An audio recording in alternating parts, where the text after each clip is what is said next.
성경을 통해서 바른 복음의 말씀을 듣고자 오늘도 복음과 율법을 방문하신 여러분 반갑습니다.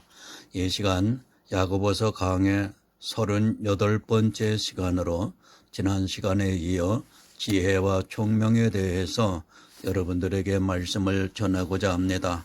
이 시간을 통해서 영적으로 여러분들에게 유익하고 지혜로운 시간이 되기를 간절히 사모하면서 말씀을 전하겠습니다. 오늘 성경의 본문은 에베소서 5장 15절을 보겠습니다. 신약 315쪽이 됩니다. 그런즉 너희가 어떻게 행할 것을 자세히 주의하여 지혜 없는 자같이 말고 오직 지혜 있는 자같이 하여. 교회 안에 있는 사람입니다. 그러나 다수의 사람들이 교회 안에 있으면서도 지혜 없는 자같이 행하고 있다는 사실입니다. 지혜 있는 자로 행해야 하는데 오히려 지혜 없는 자같이 행하면서도 자기가 무엇을 행하고 있는지를 모르고 그저 종교의 정신을 팔려 열심을 내서 신앙생활을 하고 있는 것이 오늘의 교회 안의 실정입니다. 지혜 없는 자같이 행합니다. 누가 그렇게 행하고 있는가 하면 교회 안에 있는 사람들입니다. 사도 바울이 복음을 전한 초대교회에 벌써 지혜 없는 자같이 행하고 있는 사람들이 있었습니다. 그런즉 너희가 어떻게 해야 할 것을 자세히 주의를 하라고 말씀을 하고 있는데 이 시대는 자세히 주의를 하지를 않고 있습니다. 그저 교회에 나가면 시키는 대로 하고 있습니다. 정말 자세히 살펴보아야 합니다. 이것은 생명에 걸린 문제입니다. 육체의 생명도 소중한데 하물며 영의 생명입니까? 하지만 이 시대 사람들은 영의 생명이 얼마나 귀한가를 모르고 있습니다. 영의 생명이 얼마나 귀한가를 안다면 절대로 그렇게 신앙생활을 하지 않고 늘 성경을 보면서 지혜를 구하고 있을 것입니다. 자세히 주의하시기 바랍니다. 영의 생명입니다. 왜 예수 그리스도를 믿고 있습니까? 그 생명을 얻기 위해서 믿고 있는 것 아닙니까? 그런데 자기가 왜 믿고 있는지조차 모르고 있습니다. 성도는 한시도 이것을 잊어서는 안 됩니다. 그래서 지혜 있는 자같이 행해야지 지혜 없는 자같이 행해서는 안 됩니다. 그러나 이 시대 교인들은 자기가 행하고 있는 그 일이 지혜가 있는 자의 행동인가 아니면 지혜 없는 자의 행동인가를 모르고 있습니다. 지혜 없는 자가 누구입니까? 어두움의 일을 하고 있는 사람입니다. 열매가 없는 어두움의 일을 행하는 것이 지혜 없는 자의 행위입니다. 사람들은 교회에 나오면 이 어두움의 일부터 배우고 있습니다. 그리고 이 어두움의 일을 행하는 자기를 보면서 지혜가 있다고 생각하고 있습니다. 로마서 2장 19절을 보겠습니다. 신약 241쪽입니다. 네가 율법에 있는 지식과 진리의 규모를 가진 자로서 소경의 길을 인도하는 자요 어두움에 있는 자의 빛이요. 아무리 강조해도 지나치지 않습니다. 율법은 어두움입니다. 요한복음에서 빛이 어두움을 비추되 어두움이 깨닫지 못하더라고 말씀을 하고 있습니다. 예수 그리스도께서 어두움에 있는 율법주의자들에게 복음의 빛을 비춰주셨지만 그들은 깨닫지 못했습니다. 지혜가 없어서 지혜 없는 자로서 어두움을 더 사랑했습니다. 율법을 더 사랑했습니다. 이스라엘은 지혜가 없었습니다. 그래서 더 어두움을 사랑했고 율법주의가 되고 말았습니다. 지금도 지혜 없는 사람은 그렇게 율법을 문자적으로 그대로 지키고 있습니다. 율법이 우리에게 가르쳐주고 있는 의미를 알아야 하는데, 그리고 영적으로 우리가 지어서는 안 되는 죄에 대해서 가르쳐주고 있지만 율법을 문자로만 보고 있습니다. 지혜 없는 자입니다. 율법은 그림자라고 말씀을 하고 있습니다. 그림자는 어둡습니다. 이스라엘은 지혜가 없어서 지독한 율법주의에 빠지고 말았습니다. 역시 마찬가지라는 것을 알아야 합니다. 야고보서를 말씀을 드리면서 단 한 가지의 율법이라도 살리는 순간 모든 율법이 다 살아난다는 것을 이미 말씀을 드렸습니다. 지금도 지독한 율법주의입니다. 이스라엘과 같이 성경에 기록이 되어 있는 모든 율법을 지키는 것은 아니지만 자기들이 정해놓은 율법을 이스라엘 못지않게 지키고 있습니다. 그것이 지혜 없는 자의 행동이라는 말씀입니다. 지혜 없는 자는 그렇게 성경에 기록이 되어 있는 율법을 문자 그대로 보고 그것을 그대로 지키려고 하고 있습니다.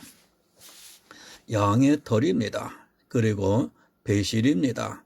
이 둘을 섞어서 짜서 옷을 입지 말라고 지난 시간에 여러분들에게 말씀을 드렸습니다. 지혜 없는 자의 행함은 실제 양털과 배실을 섞어서 짠 옷을 안 입습니다. 그러나 지혜 있는 자의 행함은 이것을 구원의 옷으로 보고 이 두 가지를 함께 행하지를 않고 있습니다. 그리고 배옷을 입는 것이 아니라 반드시 양털로 짠 옷을 입습니다. 하지만 지혜 없는 자는 어떻습니까? 양털로 짠 옷도 입습니다. 그리고 배옷으로 짠 옷도 입습니다. 두 가지를 섞어서 짜지만 않으면 어느 것이라도 입습니다. 하지만 지혜 있는 성도는 반드시 양털로 짠 옷을 입습니다. 배옷으로 짠 옷은 입지 않고 있다는 것을 알아야 합니다.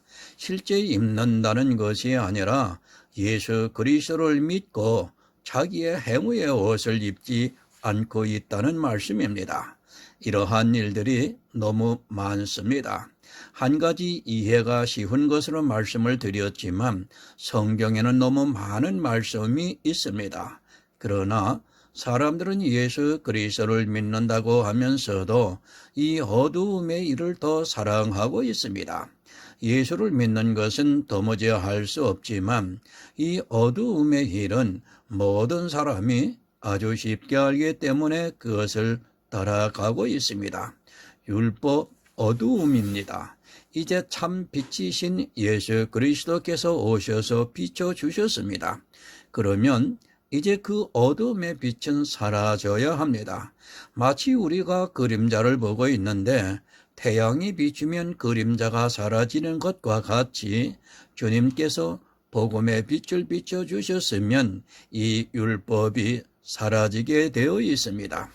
율법의 의미까지 사라진다는 것이 아니라 문자적으로 지키고 있는 그것이 사라진다는 말씀입니다. 한 가지입니다. 교회 안에서 지키는 단 한 가지의 율법입니다. 그것이 어두움의 빛입니다. 그것을 행하고 있는 사람은 지혜가 없는 자입니다. 성경이 이렇게 가르쳐주고 있지만 이 시대는 그것을 믿음으로 행한다고 하면서 열심을 내고 있습니다. 율법의 행위도 믿음이 되고 있는 것이 이 시대입니다. 얼마나 지혜가 없으면 율법의 행위가 믿음이 되겠습니까? 안타깝습니다. 율법의 행위가 어떻게 믿음이 됩니까? 지혜가 없는 자는 자기가 하는 말이 무엇인지도 모르고 그저 입에서 나오는 대로 하고 있습니다. 늘 깨어 지혜를 사모하지 않으면 이러한 말에 얼마나 쉽게 사람이 미혹이 되는가를 깨달아야 합니다. 지혜가 있는 것 같은 사람도 자세히 보면 어두움의 일에 깊이 빠져들어가는 것을 보게 됩니다. 야고보서 3장 14절을 보겠습니다. 그러나 너희 마음속에 독한 시기와 다툼이 있으면 자랑하지 말라. 진리를 거스려 거짓하지 말라. 새 번역을 보겠습니다. 여러분의 마음속에 지독한 시기심과 경쟁심이 있으면 자랑하지 말고 진리를 거스려 속이지 마십시오. 지혜가 있습니까?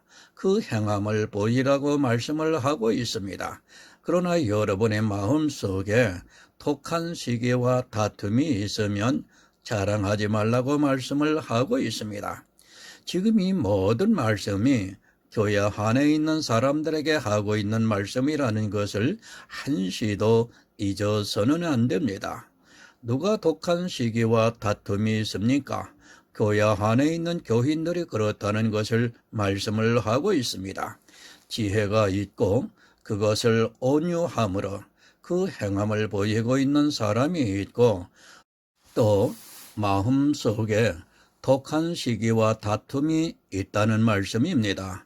그런 독한 시기와 다툼이 있으면 그것을 자랑하지 말라고 말씀을 하고 있습니다. 교회 안에서 지혜가 없어서 독한 시기와 다툼이 있는 사람이 그것을 자랑하고 있습니다. 성경은 진행형입니다. 지금 이 시대 교인들이 이렇게 하고 있다는 것을 가르쳐 주고 있습니다.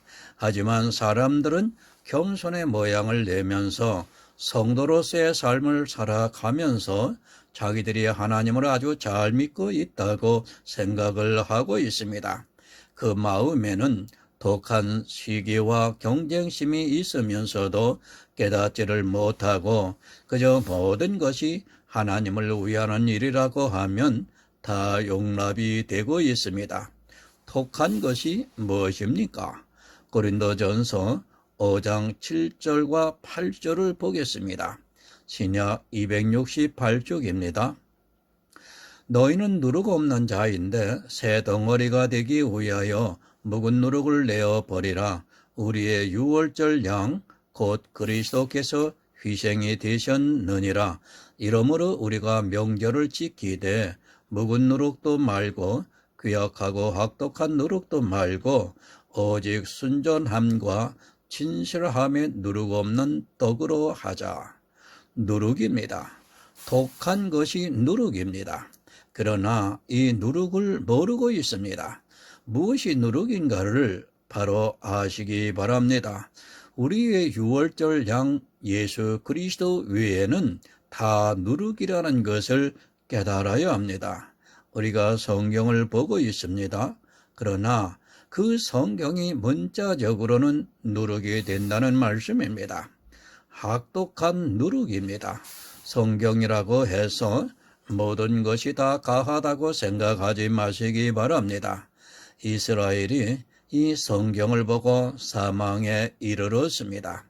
늘 말씀을 드리지만 성경 그 자체는 아무것도 아닙니다.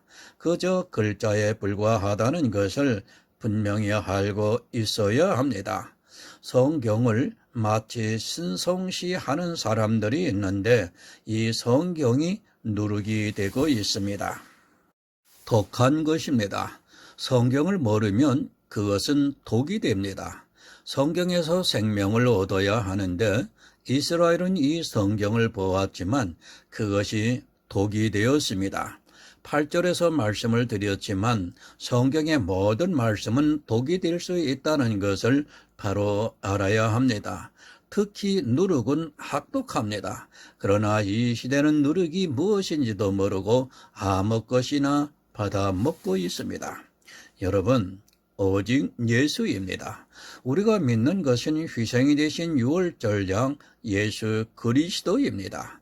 성경의 모든 말씀은 예수 그리스도를 가르쳐 주고 있습니다. 하지만 사람들은 이 성경을 보고 오히려 독을 만들어내고 있습니다. 성경을 문자 그대로 보는 것은 한마디로 독을 먹는 것과 마찬가지라는 것을 깨달아야 합니다. 하지만 이 시대는 예수님께서 비유라고 분명히 말씀을 해도 그것을 문자 그대로 해석을 하고 있습니다. 그것은 독입니다. 우리는 예수 그리스도를 말씀해야 합니다. 예수가 아닌 율법이나 성도의 삶의 성화 그리고 은사에 대해서 말을 하면 그것은 독이 된다는 것을 명심하고 있어야 합니다. 하지만 사람들은 이 독을 너무 좋아하고 있고 그 독에 맞아서 꼼짝을 못하고 있습니다. 말로만 예수가 아닙니다. 그것은 이 세상 지혜에 불과합니다. 성경에는 문자적으로 예수를 믿으라는 말씀이 많이 있습니다. 그런 말씀을 한다고 해서 그것이 자기에게 생명을 주는 것으로 생각하지 마시기 바랍니다. 그 위에 모든 말씀에서 예수 그리스도의 은혜가 나타나야 합니다. 그렇지 않고 문자 그대로 이야기를 하면 그것은 독사의 독을 먹는 것과 같다는 것을 알아야 합니다. 뱀입니다. 율법주의에 빠져있는 이스라엘에게 주님께서는 뱀들아 독사의 새끼들이라고 말씀을 하셨습니다. 그들이 왜 뱀이고 독사의 새끼인가를 알아야 합니다. 그들의 마음에는 독한 시기와 다툼이 있었기 때문입니다. 그것으로 율법을 지키기를 좋아했습니다. 왜 오직 예수를 모릅니까? 오직 예수라고 하면 그냥 예수만 생각하면 됩니다. 내가 어느 성경을 보더라도 그 안에서 예수만 보면 됩니다. 쉽게 말씀을 드려서 내가 성경을 보았는데 예수를 믿으라는 말씀에 반대되는 말씀이 있고 내 지혜로 보니까 그것이 그렇게 보이고 있다면 아직 성령이 오시지 않았다고 보면 맞습니다. 오직 예수라고 할 때는 예수가 보여야 하고 또 그 은혜가 넘치는 말씀이 되어야 한다는 말씀입니다. 다 누룩입니다. 예수 외에는 다 누룩입니다. 그것이 율법이라고 해도 누룩이고 성도의 삶을 이야기하는 성화도 누룩이고 은사를 말해도 역시 누룩입니다. 그러나 그것을 누룩이라고 생각하지를 않고 있습니다. 그 누룩은 독한 것임을 바로 깨달아야 합니다. 누룩이 어디에 있습니까? 성경에 있는 말씀이 누룩입니다. 이 세상에 있는 지식도 물론 누룩이지만 성경에서 말씀을 하고 있는 그것이 누룩입니다. 예수님께서 제자들에게 바리새인의 누룩을 주의하라고 분명히 말씀을 하셨습니다. 바리새인들이 다른 것을 말했습니까? 그들도 성경에 있는 말씀을 그대로 이야기를 했고 성경에서 인용을 해서 말을 했습니다. 바리새인이 성경 외의 것을 가지고 이야기했습니까? 예수님을 대적할 때 보시기 바랍니다. 그들은 성경에 있는 말씀을 가지고 예수님을 대적했습니다.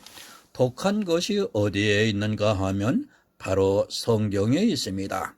진리의 성령의 감동을 받아 성경을 바로 해석하면 그것이 생명을 주고 있지만 성령의 감동을 받지 않고 이 세상 지혜로 해석을 하면 모든 성경은 독한 것으로 변한다는 것을 여러분 깨달아야 합니다. 성도는 누룩이 없는 자입니다. 정말 나에게서 아주 적은 누룩이라도 있으면 안 됩니다. 적은 누룩이 온 동이를 퍼지게 만든다고 갈라디아에서 말씀을 하고 있습니다. 독이라는 것은 아주 적은 양이지만 사람을 죽이고 있습니다. 독사의 독이 얼마나 적은 양입니까? 그러나 그 독에 물리게 되는 순간에 사망에 이른다는 것을 누구나 다 알고 있습니다. 성도가 가장 조심해야 하는 것입니다. 나에게서 누룩이 아주 적은 것 하나만 들어와도 온 동이를 퍼지게 만들고 있다는 것을 깨달아야 합니다. 많은 누룩으로 내가 죽는 것이 아니라 아주 적은 누룩이 사망에 이르게 하고 있습니다. 이 누룩이 독사의 독과 같다는 것을 알아야 합니다. 하지만 이 시대는 이 누룩을 너무 쉽게 생각을 하고 있고 자기가 무엇을 먹고 있는지조차 모르고 있습니다. 독합니다. 어느 정도 독한가를 알아야 합니다. 단 한 가지의 율법이 나를 사망에 이르게 하고 있습니다. 613가지 율법이 사망에 이르게 하는 것이 아니라 단 한 가지의 율법입니다. 그것을 보여준 것이 바로 에덴인 것입니다. 아담에게는 단 하나 에덴 동산 중앙에 있는 실과 선악과를 따먹지 말라고 하셨는데 죄를 한 번도 안 지어본 아담이 그것을 따먹었습니다. 이것이 독입니다. 우리라고 다를 것 같습니까? 나는 그것을 안 따먹을 수 있을 것 같습니까? 착각하지 마시기 바랍니다. 나 역시도 사단이 언제든지 마음만 먹으면 그렇게 할 수 있습니다. 죄를 안 지어본 아담도 선악과를 따먹었는데 죄악 중에 출생한 나는 말을 해서 무엇하겠습니까? 잠언 14장 30절을 보겠습니다. 구약 926쪽입니다. 마음의 화평은 육신의 생명이나 시기는 뼈의 썩음이니라. 시기가 있습니다. 남이 잘 되는 것을 샘내고 미워하는 마음이 바로 시기입니다. 이스라엘은 이 시기가 많았습니다. 율법을 잘 지키는 것을 보고 그것을 더 잘 지키고자 흠없는 율법의 의를 가질 정도로 시기가 많았습니다.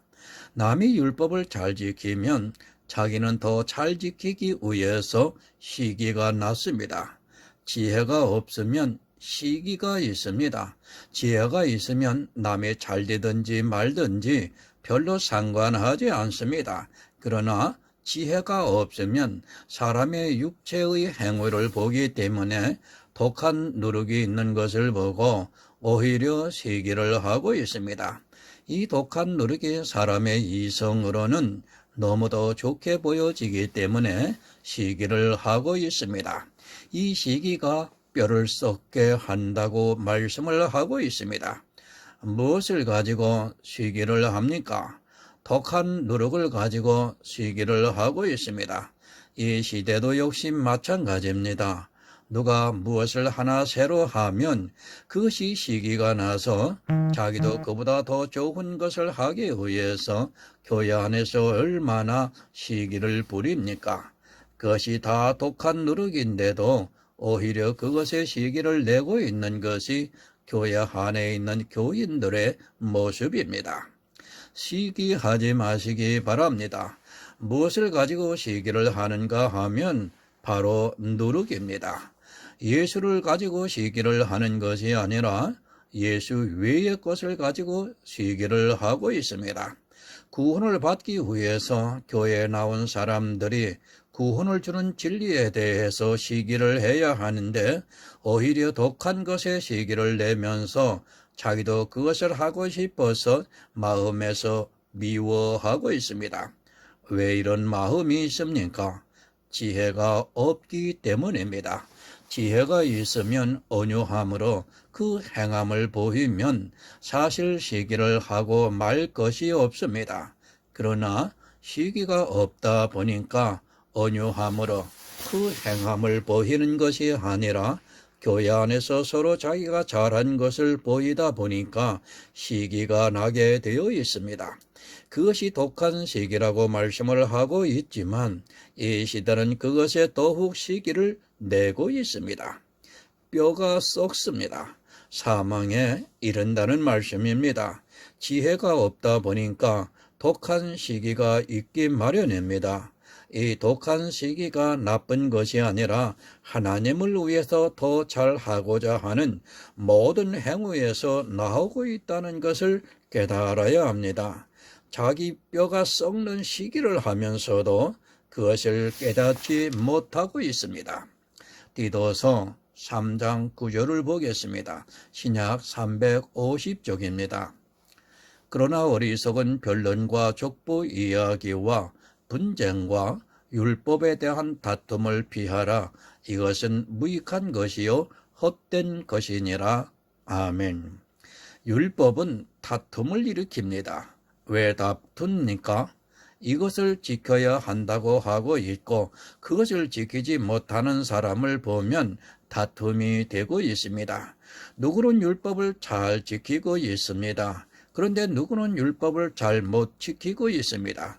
그러면 자연스럽게 다툼이 있게 되고 그것이 독한 것이라는 말씀입니다. 이것을 자랑하고 있습니다. 지금 이 시대 교회안을 보시기 바랍니다. 시기와 다툼이 얼마나 많이 있습니까? 그리고 자기들을 통해서 나타나고 있는 누룩과 그리고 율법의 모양을 보고 자랑하고 있습니다. 그것이 독한 것인데도, 아니 독사의 치명적인 독인데도 불구하고 오히려 그것을 자랑하고 있습니다. 지혜가 없다 보니까 누룩을 자랑하고 있고 율법을 자랑하고 있습니다. 정말 안타깝습니다. 율법 아래 있는 사람들은 율법을 가지고 다툼을 하기를 좋아하고 있습니다. 그리스도 편지와 복음과 율법에서 계속해서 율법은 예수 그리스도의 십자가에 배회하여 졌다고 말씀을 하고 있습니다. 그리고 율법을 지키는 것이 학이라는 것을 늘 말씀을 하고 있습니다. 하지만 사람들은 이 율법에 대해서 너무 모르고 있습니다. 참지를 못하고 있습니다.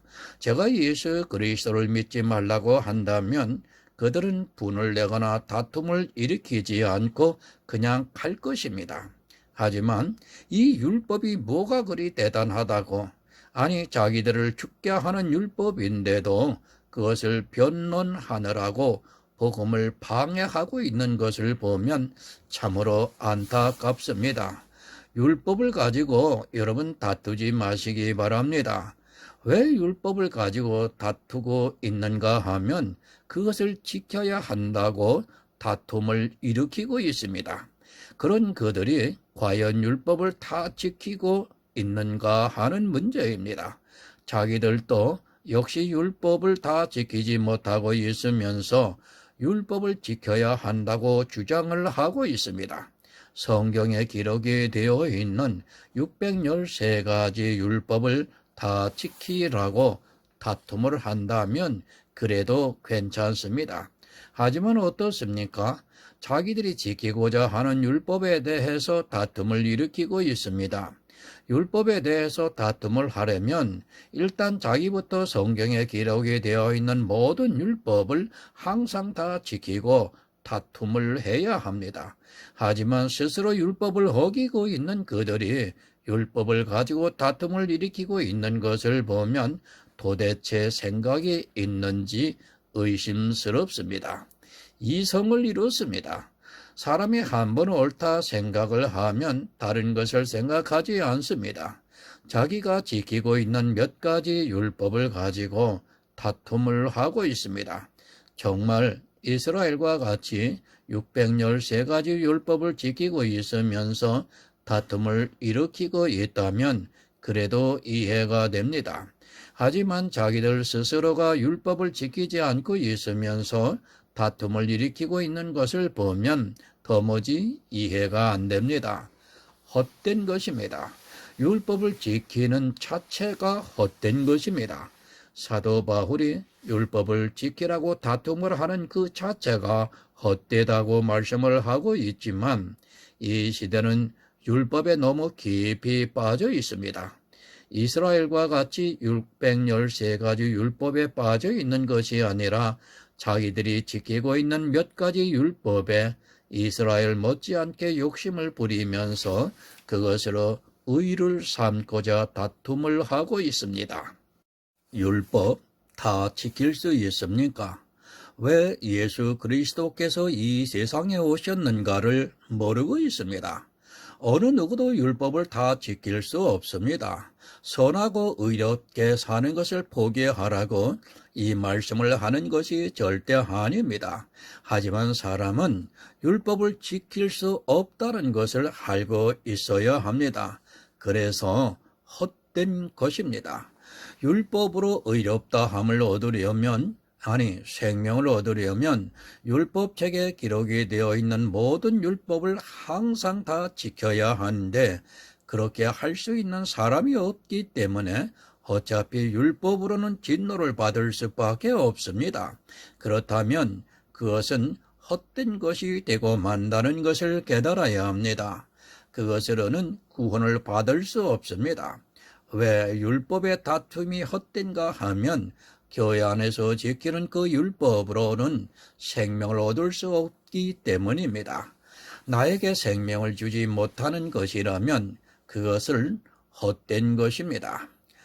하지만 사람들은 이 율법을 바로 이해를 하지 못하고 있어서 그저 성경에 기록이 되어 있다는 그 이유만으로 문자적으로 보고 그 율법을 지켜야 한다는 생각에 사로잡혀 있습니다. 사단이 그렇게 사람의 생각을 붙잡고 사망으로 끌고 가고 있지만 깨닫지 못합니다. 히브리서 10장 1절을 보겠습니다. 신약 362쪽입니다. 율법은 장차 오는 좋은 일의 그림자요 참 형상이 아니므로 해마다 늘 드리는 바 같은 제사로는 나아오는 자들을 언제든지 온전케 할 수 없느니라. 왜 율법의 다툼을 피하라고 말씀합니까? 그리고 그것이 헛되다고 말씀을 하고 있습니까? 율법은 장차 오는 좋은 일의 그림자이기 때문입니다. 그림자가 무엇이라는 것을 모르는 사람이 있습니까?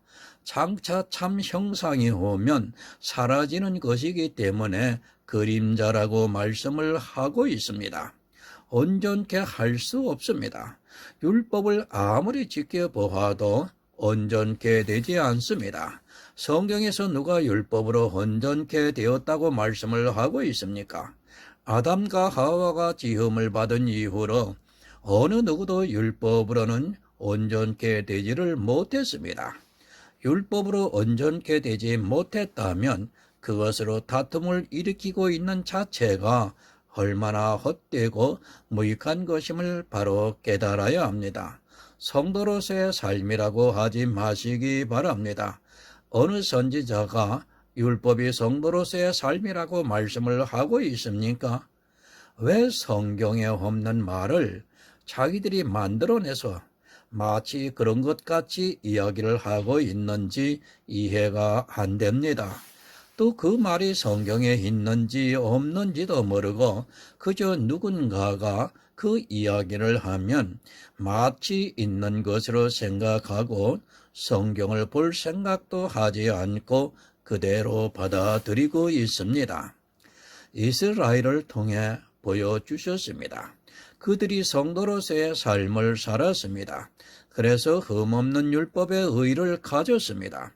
하지만 예수님께서는 그런 그들에게 화 있을 것이라고 말씀을 하면서 회칠한 무덤이라고 말씀을 하고 있습니다. 이스라엘만 회칠한 무덤이 아니라 이 시대 역시 율법을 지키고 있다면 그것으로 자기 생명에 대해서 회를 칠한 무덤이 되고 있다는 것을 여러분 깨달아야 합니다. 그것이 그림자입니다. 그리고 헛된 것이라는 말씀입니다. 이스라엘이 이 율법 때문에 예수 그리스도를 십자가에 못 박았다는 것을 모릅니까? 사람이 이성으로도 알 수 있습니다. 성경을 조금만 주의 깊게 보면 지각이 있는 사람이라면 이스라엘이 왜 예수님을 십자가에 못 박았는가를 알 수 있습니다. 율법입니다.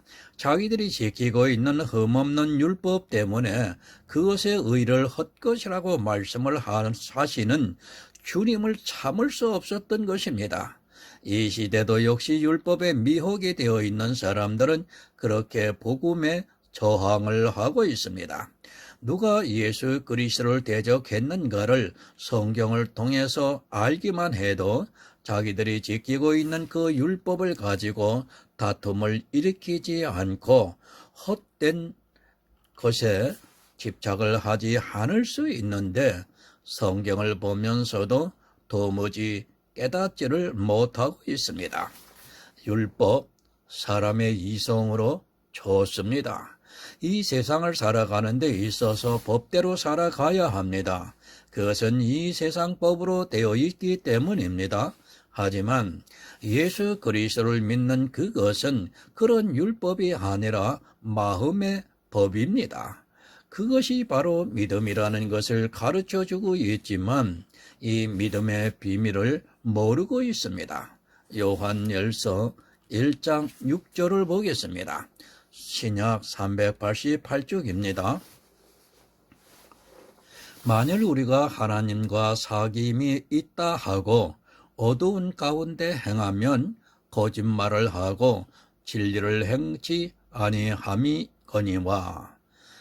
여러분, 예수 그리스도는 진리입니다. 하나님께서도 역시 진리의 하나님이라고 말씀을 하고 있습니다. 성경은 진리에 대해서 말씀을 하고 있습니다. 세상에서는 과학적으로 증명이 되는 것을 진리라고 말을 하고 있습니다. 그러나 우리가 믿는 하나님께서는 믿음으로 진리를 가르쳐주고 있습니다. 우리가 보고 있는 이 성경 전체가 다 진리라는 것을 깨달아야 합니다. 진리를 행치 아니하고 있습니다. 이미 초대교회부터 사도들이 복음을 전했지만 그 복음을 듣고도 진리를 마음으로 받아들이지를 않았습니다. 어떻게 진리를 행치 아니했는가 하면 어두운 가운데 행하느라 진리를 행치 아니하였다고 말씀을 하고 있습니다. 요한복음에서 빛이 어두움을 비추매 어두움이 깨닫지 못하더라고 말씀을 하고 있습니다. 누가 어두움입니까? 율법주의에 빠져있는 이스라엘이 어두움입니다. 예수 그리스도께서 오셔서 참 빛으로 비춰주셨지만 그들은 어두움 가운데 행하느라고 진리를 깨닫지 못했습니다. 이 시대 역시 교회가 율법에 빠져서 진리를 행치 아니하면서 거짓을 행하고 있습니다. 어둠 가운데 있습니다. 그 자체가 거짓을 행하고 있다는 말씀입니다. 많은 율법이 그를 거짓하게 만들고 있는 것이 아니라 단 한 가지의 율법이 그렇게 만들고 있고 진리를 행치 못하게 하고 있습니다.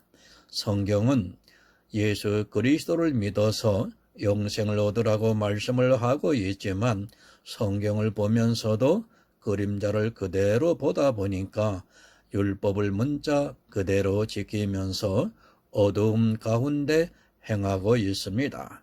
누가 그렇게 합니까?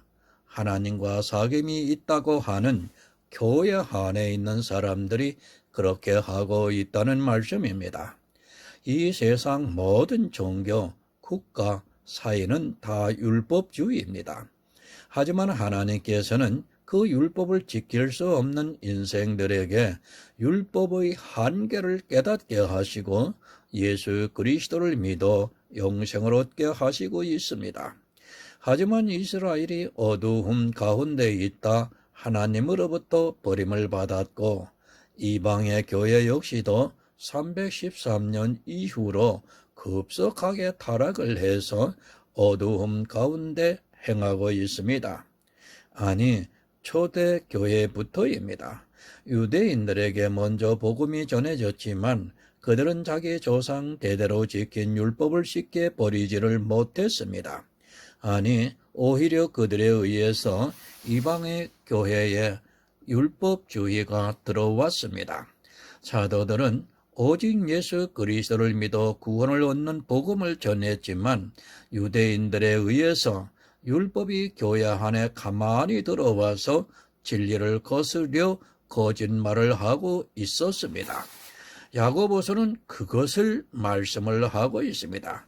계속해서 율법에 대해서 말씀을 하고 있습니다. 율법을 지키는 것이 얼마나 큰 악이라는 것을 말씀을 하고 있지만 믿음이 없다 보니까 그것을 행함으로 보이지를 못하고 오히려 야고보서를 보고 율법의 행위에 빠져들어가고 있습니다. 세상과 무엇이 다릅니까? 율법을 지키고 있다면 세상과 다를 것이 없습니다. 진리이신 주님께서는 율법을 폐하셨습니다. 하지만 진리를 모르는 사람들이 진리를 거스려 거짓말을 하고 오히려 율법을 지키게 하고 있습니다. 사실 이 시대는 율법을 지킨다는 것 자체가 모순이라는 것을 모르고 있습니다. 율법을 지킨다고 하는 그들이 율법을 범하고 있다는 것을 생각하지도 못하고 있습니다. 싸움입니다. 이 율법과 싸움에서 지는 사람은 반드시 죽게 되어 있습니다. 야고보는 행함이 있는 믿음을 통해서 그것을 가르쳐 주고 있습니다. 그리고 3장에서는 너희 중에 지혜 있는 자가 있느냐고 묻고 있습니다. 지혜가 있다면 당연히 온유함으로 그 지혜의 행함을 보이라고 말씀을 하고 있습니다. 그리고 율법이 무엇인가를 말씀하고 있습니다. 독한 시기와 다툼입니다.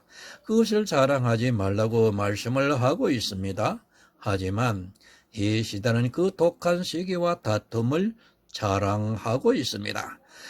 그것이 진리를 거슬려 거짓하는 일인데도 성경을 모르다 보니까 아직 성령이 임하시지 않다 보니까 사람의 이성으로 이 성경을 보고 자기들의 마음대로 해석을 해서 교회 안에 있는 사람들을 사망으로 끌고 가고 있습니다. 진리를 모릅니까? 문자적으로 주님이 진리라는 것을 모르는 사람이 있습니까? 그것을 아무리 알면 뭐합니까? 진리를 거스려 거짓을 하고 있습니다. 그것이 무엇인가 하면 바로 교회 안에서 율법을 지키는 일이고 또 성도로서 이렇게 살아가야 한다고 하면서 육체의 성화를 이루려고 하는 모든 시기와 다툼이라는 것을 깨달아야 합니다. 갈라디아서 2장 4절을 보겠습니다. 신약 303쪽입니다. 이는 가만히 들어온 거짓 형제 까닭이라 저희가 가만히 들어온 것은 그리스도 예수 안에서 우리의 가진 자유를 엿보고 우리를 종으로 삼고자 함이로되 진리를 거스리고 있습니다. 누가 그렇게 하고 있는가 하면 바로 율법주의자들입니다. 여러분에게 단 한 가지의 율법이 육체로 나타나고 있다면 그것이 진리를 거스려 거짓하는 것임을 바로 알아야 합니다. 성도는 분명히 자유하는 자의 아들인데 율법으로 종을 삼고 있습니다. 벗어나시기 바랍니다. 진리를 바로 하시기 바랍니다. 주님께서 이 세상에 오신 것은 수고하고 무거운 율법의 짐을 지고 살아가는 우리 인생들의 그 짐을 대신 져 주시기 위해서 오셨습니다. 그리고 이 세상에 오셔서 율법의 요구를 다 이루시고 십자가에서 자기 육체로 의문에 쓴 계명의 율법을 폐하셨다고 말씀을 하고 있습니다. 그런데 어떻습니까? 사도들이 복음을 전하는 그때에 벌써 거짓을 전하고 있는 자들이 교회 안에 들어왔습니다. 그들이 누군가 하면 유대인들입니다. 하나님을 믿는다고 하면서 율법을 조상 대대로 지켜온 그들에게 복음을 전했는데 율법을 버리지 못하고 교회 안에 가만히 들어와서 성도들을 미혹하고 있습니다. 참 안타깝습니다. 유대인들이야 그럴 수 있다고 생각합니다. 하지만 왜 이방인들이 율법을 지키려고 그렇게 애를 쓰는지 안타깝기만 합니다. 그것은 다 사단에게 미혹이 되어서 이스라엘과 같이 마귀의 자식들이 되었기 때문입니다. 율법을 누가 지키게 하는 줄도 모르고 오히려 하나님께서 자기들에게 능력으로 주셔서 율법을 잘 지키고 있다고 자랑하고 있습니다. 왜 그렇게 이야기합니까? 다 진리를 모르기 때문에 거스르고 거짓말을 하고 있는 것입니다. 진리를 모르다 보니까 심지어는 사도 바울의 사상까지도 탓하고 있는 것이 이 시대의 신학자들입니다. 왜 성경을 보고 있고 하나님을 믿는다고 하는지 도무지 이해가 안 됩니다. 성경은 하나님의 감동으로 기록이 되어 있습니다. 여러분, 오직 예수입니다. 그것에 반하는 것이 있다면 다 진리를 거스리고 있는 것입니다. 오직 예수를 믿는 성도는 예수 이외에는 다 버릴 수 있어야 합니다. 그것이 교회라도 버리고 또 율법이라고 해도 버리고 아무리 성경에 기록이 되어 있다 해도 예수를 얻으려고 하는 성도는 다 버릴 수 있어야 합니다. 이 세상 지혜가 아닙니다. 율법은 이 세상 지혜라는 것을 아시기 바랍니다. 율법을 보면 이 세상에 지적인 능력이 있는 사람은 다 그것에 대해서 알고 있습니다. 그것은 이 세상 지혜입니다. 하지만 성경은 그렇게 이 세상 지혜로 할 수 있는 것이 아니라 오직 믿음으로만 조명이 되고 있습니다. 다투지 마시기 바랍니다. 그리고 시기하지 마시기 바랍니다. 그것이 어디에서 나오는가 하면 다 율법과 교회 안에서의 행위에서 나오고 있습니다. 그런 행위들이 진리를 거스리고 있다는 것을 바로 깨닫고 하늘로부터 오는 지혜를 얻어 그 행함을 보이는 성도가 되어야 한다는 것을 잊지 마시기 바랍니다. 이제까지 하나님의 지혜에 대해서 말씀을 드렸습니다. 다음 시간에는 3장 15절의 말씀 중에 세상적 지혜가 무엇인지를 말씀을 여러분들에게 전해드리고자 합니다. 하나님 아버지 감사합니다. 이 시간도 위로부터 주시는 지혜와 총명이 무엇인지에 대해서 분명히 전하고 들었습니다. 하나님, 듣는 자의 심령 속에 성령께서 감동하게 해주셔서 오늘의 이 말씀을 바로 깨달아 믿고 구원에 이르는 지혜로운 하나님의 아들들이 탄생되게 하여 주시옵소서. 예수 그리스도의 이름으로 기도드립니다. 아멘.